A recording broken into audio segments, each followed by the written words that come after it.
ചെറുതായിട്ട് ഓഡിയോ എടുത്ത് റെക്കോർഡ് ചെയ്യാനായിട്ട് എനിക്ക് ബുദ്ധിമുട്ടുണ്ടായിരുന്നു, മാസ്കൊക്കെ വെച്ചിട്ട് സംസാരിക്കാൻ. അതുകൊണ്ട് ഞാനിതിൻ്റെ വോയിസ് ഓവർ ചെയ്യുകയാണ് ചെയ്തിരിക്കുന്നത്. ഇതിനകത്ത് ഞാൻ പ്രധാനമായും ഉദ്ദേശിക്കുന്ന മൂന്നാറിൻ്റെ ചരിത്രവും അതിൻ്റെ പ്രധാനപ്പെട്ട സവിശേഷതകളും ആ സ്ഥലത്തിൻ്റെ പ്രത്യേകതകളും ഒക്കെ കൂടി കാണിക്കാനാണ് ഉദ്ദേശിക്കുന്നത്.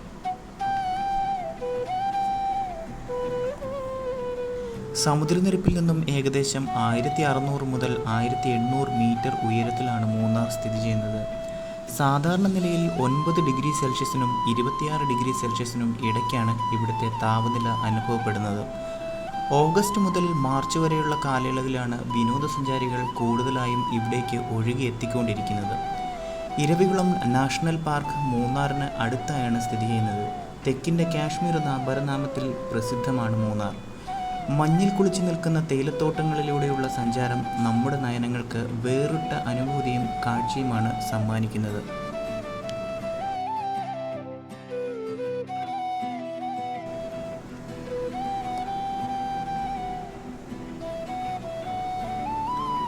മൂന്നാറുകളായ മുതിരപ്പുഴ, നല്ലതണ്ണി, കുണ്ടള എന്നിവയുടെ സംഗമ സ്ഥാനമാണ് മൂന്നാർ. തെക്കേ ഇന്ത്യയിലെ ബ്രിട്ടീഷ് ഭരണാധികാരികളുടെ വേനൽക്കാല സുഖവാസ കേന്ദ്രമായിരുന്നു മൂന്നാർ. വിശാലമായ തേയിലത്തോട്ടങ്ങൾ, മനോഹരമായ ചെറുപട്ടണങ്ങൾ, വളഞ്ഞുയർന്നും താഴ്ന്നും പോകുന്ന പാതകൾ, അവധിയാഘോഷത്തിന് യോജിച്ച സൗകര്യങ്ങൾ എന്നിങ്ങനെ മൂന്നാർ ഇന്ന് ഏറെ ജനകീയമായ വിനോദസഞ്ചാര കേന്ദ്രമാണ്. പുൽമേടുകളും ഷോലക്കാടുകളും തേയിലത്തോട്ടങ്ങളുമാണ് മൂന്നാറിൻ്റെ പ്രകൃതി ഭംഗി ഒരുക്കുന്നത്. 12 വർഷത്തിലൊരിക്കൽ പൂക്കുന്ന നീലക്കുറിഞ്ഞിയും ഇവിടുത്തെ പ്രത്യേകതയാണ്. 2018 അവസാനമായി നീലക്കുറിഞ്ഞി പൂത്തത്. ഇനി 2030 വരെ കാത്തിരിക്കണം ഈ പുഷ്പിക്കൽ കാണാൻ. തെക്കേ ഇന്ത്യയിലെ ഏറ്റവും ഉയർന്ന കൊടുമുടിയായ ആനമുടിയും ഈ മേഖലയിലാണ് സ്ഥിതി ചെയ്യുന്നത്.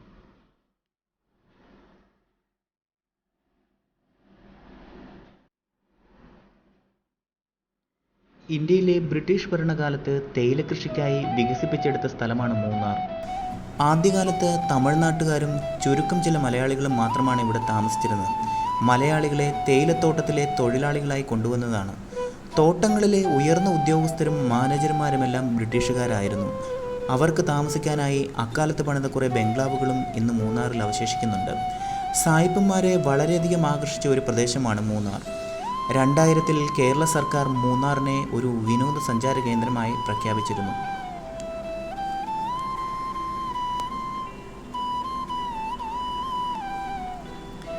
മൂന്നാറിൽ കഴിഞ്ഞ നൂറ്റാണ്ടിൻ്റെ തുടക്കത്തിൽ തന്നെ മോണോറെയിൽ സ്ഥാപിക്കപ്പെട്ടിരുന്നു.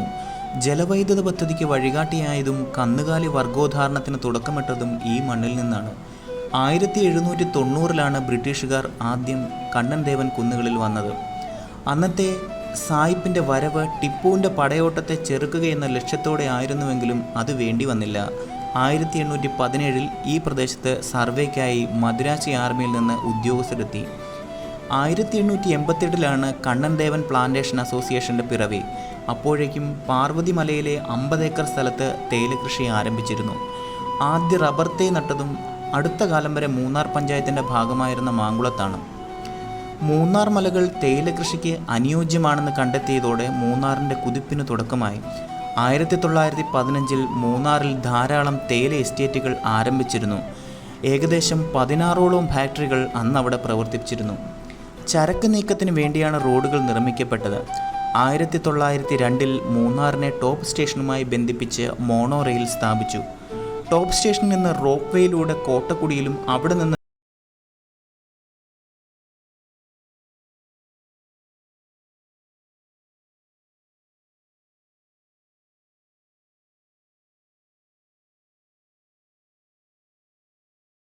എത്തിച്ചിരുന്നത്. ഇതിനുവേണ്ടി 500 കാളകളെ വിദേശത്തു നിന്നും ഇറക്കുമതി ചെയ്തിരുന്നു. ഒപ്പം ഇംഗ്ലണ്ടിൽ നിന്ന് വെറ്റിനറി സർജനും 2 സഹായികളും എത്തി. കുണ്ടളയിലായിരുന്നു ഈ കാലികൾക്കായി ഷെഡ് ഒരുക്കിയിരുന്നത്. പിന്നീട് കുണ്ടളയിലെ സാൻഡോസ് കോളനി ആരംഭിക്കാൻ കാരണമായതും അന്നത്തെ സംഭവം തന്നെയാണ്. പിന്നീട് മാട്ടുപ്പെട്ടിയിൽ ഇൻഡോസിസ് പ്രോജക്റ്റ് സ്ഥാപിക്കുകയും ഇവിടം കേരളത്തിലെ കന്നുകാലി വർഗോദ്ധാരണത്തിൻ്റെ തുടക്കമിടുന്ന സ്ഥലമാവുകയും ചെയ്തു. മാടുകളുടെ ഗ്രാമം എന്നർത്ഥം വരുന്ന മാട്ടുപ്പെട്ടിയിൽ വികസിപ്പിച്ച സുനന്ദിനി എന്ന സങ്കരയിനം ബീജമാണ് കേരളത്തിൽ ധവള വിപ്ലവത്തിന് വഴിയൊരുക്കിയത്.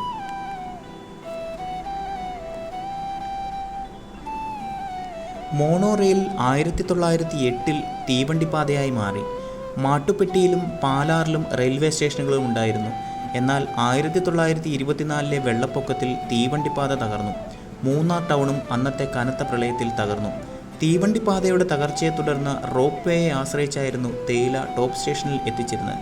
പിന്നീടാണ് പാതകൾ വികസിപ്പിച്ചതും തേയില നീക്കം റോഡ് മാർഗമാക്കിയതും.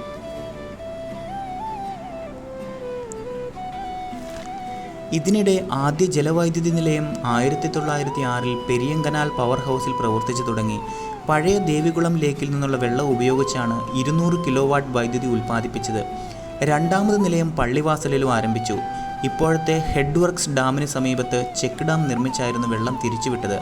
ഇതിന് ചുവടുപിടിച്ചാണ് സർ CP രാമസ്വാമി അയ്യർ ദിവാനായിരിക്കെ തിരുവിതാംകൂർ സർക്കാരിൻ്റെ ഉടമസ്ഥതയിൽ പള്ളിവാസൽ ജലവൈദ്യുത പദ്ധതി ആരംഭിച്ചത്.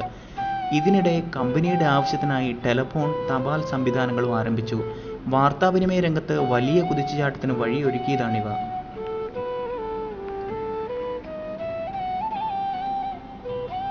തമിഴ്നാട്ടിലെ വിവിധ പ്രദേശങ്ങളിൽ നിന്നാണ് തൊഴിലാളികളെ കൊണ്ടുവന്നിരുന്നത്. അവർക്ക് അടിസ്ഥാന സൗകര്യങ്ങൾ നിഷേധിക്കപ്പെട്ടിരുന്നു. കങ്കാണിമാരുടെ കീഴിൽ തൊഴിലാളികൾ ദുരന്തം അനുഭവിച്ചു. 12 മണിക്കൂർ ജോലി, ഒരു വീട്ടിൽ ചാക്കുകൊണ്ട് മറച്ച 5 കുടുംബങ്ങൾ, 2 ദിവസത്തെ ജോലിക്ക് 1 ദിവസത്തെ ശമ്പളം, അങ്ങനെ ദുരിതപൂർണമായിരുന്നു മൂന്നാറിൻ്റെ മുൻ തലമുറയുടെ ജീവിതം. തോട്ടം തൊഴിലാളികളുടെ ശമ്പളം അഥവാ പേ സ്ലിപ്പ് പിരതി എന്നാണ് അറിയപ്പെട്ടിരുന്നത്. അക്കാലത്ത് 2 തരത്തിലുള്ള പിരതികൾ നിലനിന്നിരുന്നു: കറുപ്പും വെളുപ്പും. കറുപ്പ് പിരതിയുള്ള തൊഴിലാളി മുൻകൂർ പണം കൈപ്പറ്റിയിട്ടുള്ളവർ, വെളുത്ത പിരതിയാണെങ്കിൽ മറിച്ചും. കറുപ്പ് പിരതിയുള്ള തൊഴിലാളികളുടെ കടം ഒരിക്കലും തീരുമായിരുന്നില്ല. കങ്കാണിയാണ് നിശ്ചയിക്കുന്നത് ആർക്കൊക്കെ ഏതൊക്കെ പിരതി കൊടുക്കണമെന്നുള്ളത്. അന്ന് 6 മാസത്തിലൊരിക്കലാണ് കണക്ക് തീർത്തുന്നതെന്ന്. അതുവരെ ഒരണയും അരയണയും ചിലവ് കാശായി കൊടുക്കുമായിരുന്നു. തോട്ടം തൊഴിലാളികളുടെ ദുരിതം കേട്ടറിഞ്ഞ K. കാമരാജ് മൂന്നാറിലെത്തിയിരുന്നു. 1948 ഫെബ്രുവരി 8-നാണ് INTUC സ്ഥാപക് ജനറൽ സെക്രട്ടറി ജനറൽ ഗന്ധുഭായ് ദേശായിക്കൊപ്പം കാമരാജ് മൂന്നാറിലെത്തിയത്. തോട്ടം തൊഴിലാളികളുടെ പ്രശ്നങ്ങൾ പുറം ലോകം അറിഞ്ഞതും കാമരാജിൻ്റെ സന്ദർശനത്തെ തുടർന്നാണ്. 1952 ശേഷം നടന്ന സമരങ്ങളെ തുടർന്നാണ് തോട്ടം തൊഴിലാളികളുടെ ജീവിത നിലവാരത്തിൽ മാറ്റം വന്നു തുടങ്ങിയത്.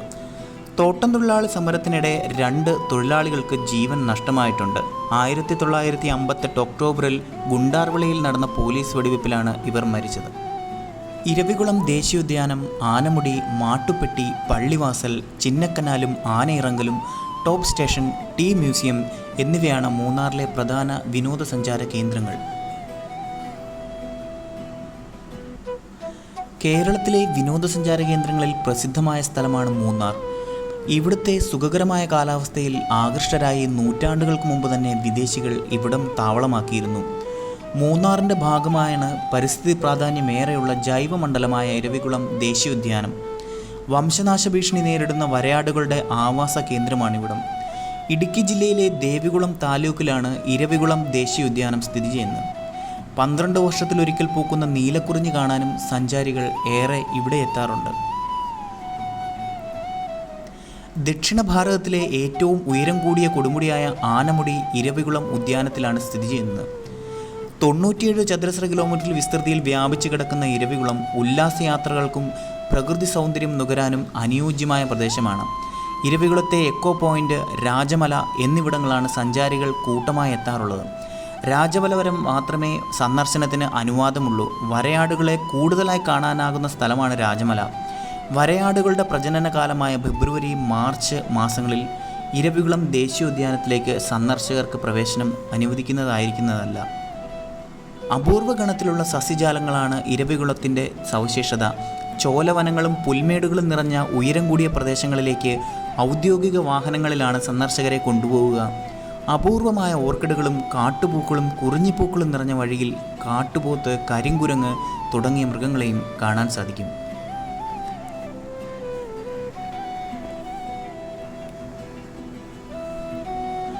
മൂന്നാറിനടുത്തുള്ള ഏറ്റവും തിരക്കേറിയ വിനോദസഞ്ചാര കേന്ദ്രമാണ് മാട്ടുപ്പെട്ടി.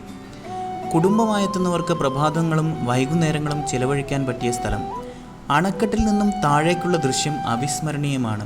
മാട്ടുപ്പെട്ടിക്ക് ചുറ്റുമുള്ള തേയിലത്തോട്ടങ്ങളും സ്വാഭാവിക വനങ്ങളും സാഹസിക നടത്തത്തിന് യോജിച്ചതാണ്.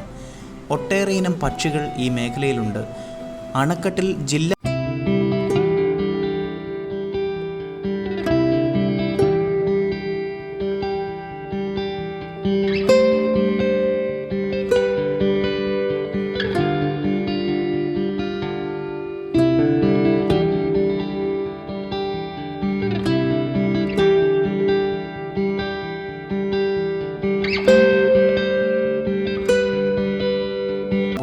കണ്ണെത്താ ദൂരത്തോളം പരന്നു കിടക്കുന്ന മലമേടുകൾ, മഞ്ഞു പുതച്ച വഴികൾ, ഒപ്പം കോടമഞ്ഞ് വാരി വിതറുന്ന സുഖകരമായ തണുപ്പും വർണ്ണനകളിൽ ഒതുക്കാനാകില്ല മൂന്നാറിൻ്റെ സൗരഭ്യം. കണ്ണിനെയും മനസ്സിനെയും ഒരുപോലെ വിസ്മയിപ്പിക്കും മൂന്നാറിൻ്റെ കാഴ്ചകൾ. കരിമ്പാറക്കൂട്ടങ്ങൾക്കിടയിലൂടെ വെള്ളിയാഭരണം പോലെ ഒഴുകിയിറങ്ങുന്ന നീർച്ചാലുകൾ. അങ്ങനെ കാഴ്ചകൾ ഒരുപാടുണ്ട് മൂന്നാറിൽ.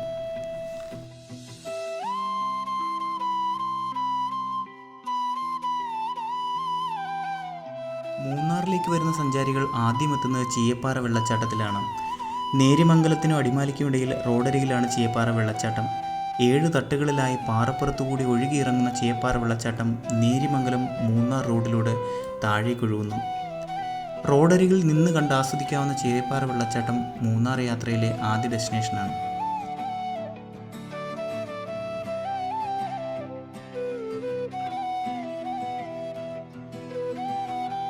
അടുത്ത പ്രധാനപ്പെട്ട ടൂറിസ്റ്റ് ഡെസ്റ്റിനേഷനാണ് രാജമല. ഇരവികുളം ദേശീയോദ്യാനത്തിലെ ഒരു മലയാണ് നീലക്കുറിഞ്ഞി പൂക്കുന്ന ഈ രാജമല.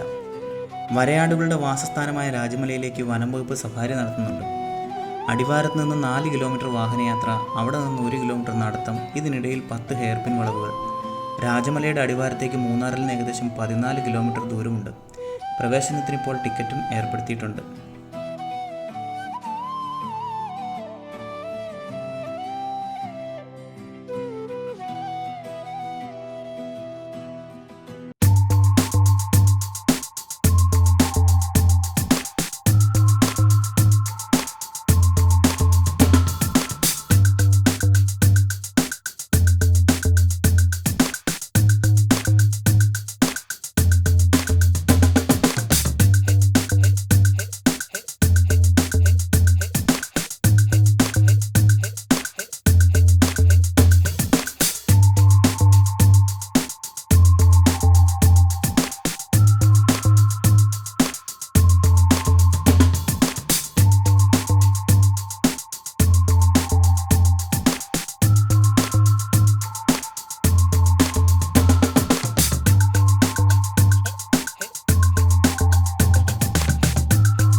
അടുത്ത പ്രധാനപ്പെട്ട ഒരു അണക്കെട്ടാണ് കുണ്ടള അണക്കെട്ട്.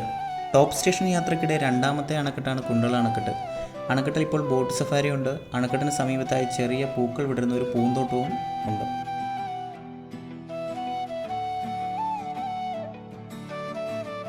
അടുത്ത പ്രധാനപ്പെട്ട ടൂറിസ്റ്റ് ഡെസ്റ്റിനേഷനാണ് ടോപ്പ് സ്റ്റേഷൻ. മൂന്നാറിൻ്റെ അതിർത്തിയിലുള്ള മലഞ്ചെരുവുകൾ കണ്ട് ആസ്വദിക്കാവുന്ന സ്ഥലമാണ് ടോപ്പ് സ്റ്റേഷൻ. മൂന്നാറിലെ ഏറ്റവും ഉയരം കൂടിയ പ്രദേശമാണ് ടോപ്പ് സ്റ്റേഷൻ. മൂന്നാർ കൊടൈക്കനാൽ റോഡിൽ തമിഴ്നാടിൻ്റെ അതിർത്തിയിലുള്ള ടോപ്പ് സ്റ്റേഷനിൽ സഞ്ചാരികളെ സ്വീകരിക്കുന്ന ഒരു റെസ്റ്റോറൻറ്റും ഉണ്ട്. മൂന്നാറിൽ നിന്ന് ഏകദേശം 36 കിലോമീറ്റർ അകലെയാണ് ഈ ടോപ്പ് സ്റ്റേഷൻ സ്ഥിതി ചെയ്യുന്നത്. അടുത്തതായിട്ടുള്ള സ്പൈസസ് ഗാർഡനാണ്. സുഗന്ധവ്യഞ്ജനങ്ങളുടെയും തേയിലയുടെയും പറദീസിയാണ് മൂന്നാറിലെ മലനിരകൾ. സുഗന്ധവ്യഞ്ജന തോട്ടം സന്ദർശിക്കുക എന്നത് മൂന്നാറിലെത്തുന്ന സഞ്ചാരികൾക്ക് ഒഴിച്ചുകൂടാൻ പറ്റാത്ത ഒന്നാണ്. മൂന്നാർ വളരെ ചെറിയൊരു നഗരമാണെങ്കിലും കാഴ്ചയുടെ വിസ്മയം ജനിപ്പിക്കുന്നതിൽ ഒട്ടും പിന്നിലല്ല. കോടമഞ്ഞ് ചൊരിയുന്ന മൂന്നാറിൽ പ്രധാനമായും ഹോം മെയ്ഡ് ചോക്ലേറ്റുകളും വ്യത്യസ്ത രുചിയിലുള്ള തേയിലപ്പൊടികളും ഹെർബൽ ഉൽപ്പന്നങ്ങളുമാണ് സുലഭമായിട്ടുള്ളത്. മൂന്നാറിലെത്തുന്നവർ മൂന്നാറിൻ്റെ മണമുള്ള തേയിലപ്പൊടി വാങ്ങാതെ ഒരു മടക്കയാത്രയില്ല. വീഡിയോ ഇഷ്ടപ്പെട്ടെന്ന് വിചാരിക്കുന്നു. അടുത്ത വീഡിയോ മൂന്നാറിലെ ഒരു ബോട്ടിങ്ങിനെ കുറിച്ചാണ്. എൻ്റെ ചാനൽ ആദ്യമായിട്ടാണ് കാണുന്നതെങ്കിൽ എൻ്റെ ചാനലൊന്ന് സബ്സ്ക്രൈബ് ചെയ്ത് ബെൽ ബട്ടൺ അമർത്തി നോട്ടിഫിക്കേഷൻ ഓണാക്കി വയ്ക്കുക. മറ്റൊരു വീഡിയോയുമായി വീണ്ടും കാണാം. നന്ദി.